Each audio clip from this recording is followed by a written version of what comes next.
My name is Cynthia Nyongesa. I am a 27-year-old lawyer.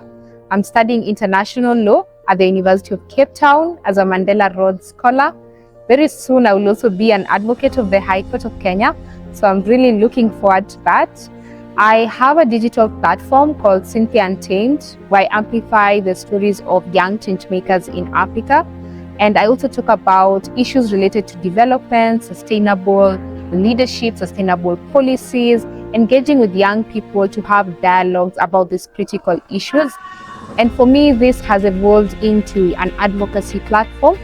I have also previously served as a youth leader with the Global Partnership for Education.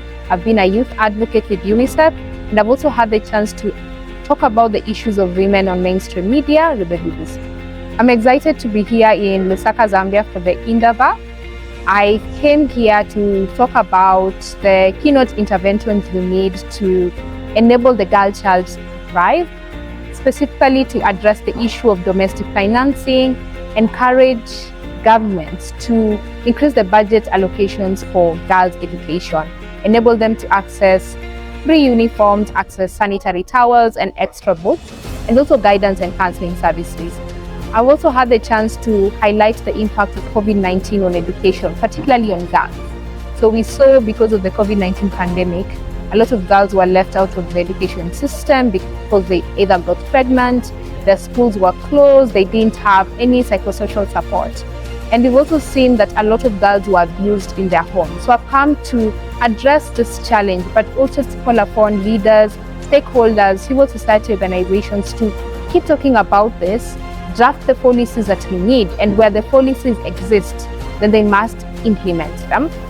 And lastly, I've also addressed the issue of online violence against girls. Because of the pandemic, these girls had to go and study online. And so that meant many of them were exposed to sexual exploitation, grooming, and many of them have not had the chance to know how to handle these kinds of issues. So I'm also calling upon leaders to train our girls to handle any form of online abuse and also know when and where to report. For me, girl child education is really at the core of the work that I do, and it really takes me back to my time in high school, a girls' national school in Kenya, where I had the chance to sit with our deputy principal in her office every day of the week. And she gave me a book called Life Journeys, Seeking Destiny, Conversations with High Achieving Women in Kenya. And she would encourage me to read this book and be inspired by the women who had been featured. And I remember she even challenged me to go and look for the women in the book and ask them what it really took them for them to succeed in life. And that kind of mentorship enabled me to see what I wanted to be in 10 years down the line. I was 26 at the time, I'm 27, and I can see that over the years, I am becoming even better, more accomplished than the women I was reading. But even in the moments that I was spending in her office, there were girls who would come to her office facing various challenges from the communities, especially girls who had come from very remote areas of Kenya. And these were girls who were saying, my father wants to marry me off, somebody took advantage of me.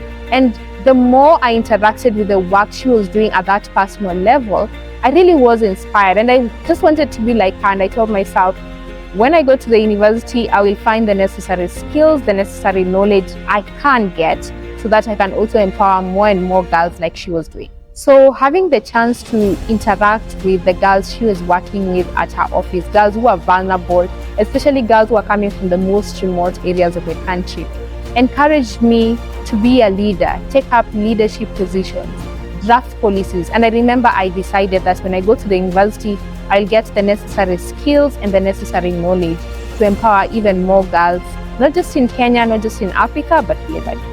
I would like to thank the Bakita Partnership for Education for giving us this space, especially the young girls and young women in this continent. A lot of us are doing great work in our communities, in our countries, but we rarely have the opportunity to address policymakers. In the spaces I have been where I've amplified the stories of young change makers, I see so many young people doing lots of great work, but rarely does their work feed into policy systems.